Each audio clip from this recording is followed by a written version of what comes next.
Okay guys, habis ada di Kuala Berang. Berada di depan satu kedai guys, Abna Ibrahim. Ini kedai nasi arak ni. Aku dah pernah makan kat sini. So abang mari hari ni, abang nak rasa makanan dia.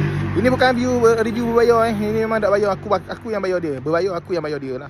Kan sebab nak rasa sekali kan nasi arak dekat sini. Kebetulan malam tadi abang tengok satu video orang makan lamb shank. Jadi hari ni rasa makan macam nak makan lamb shank. So abang rasa sini ada lamb shank kot. So abang nak kita tanya dah luar ni kata ada lamb shank, tapi kita tanya dalam takut tak ada stok. So memang ada lah, sini ada. Ni Abna Ibrahim. Cerita dia guys. Kita tengok masuk dalam. Restoran Abna Ibrahim ni guys, depan hospital Hulu Terengganu. Depan tu ada bangunan dua tekak berjujuk tu. Awak menapok lah Abna Ibrahim ni masuk mula-mula tu je lalu. Ni shawarma dia. Antara benda yang paling popular dekat sini lah katanya. Ni suasana kedai guys.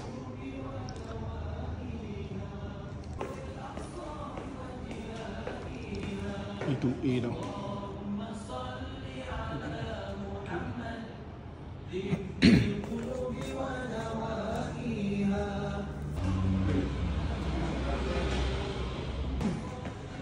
Ni ada Tok Seh mari makan. Allah masalah yang ada tu. Jemput makan mai. Memang rumah makan Arab ke? Memang saja orang Arab. Memang orang Arab. Padahal sangat menganu. Asal Afghanistan. Dia sudah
sedap guys, sedap guys.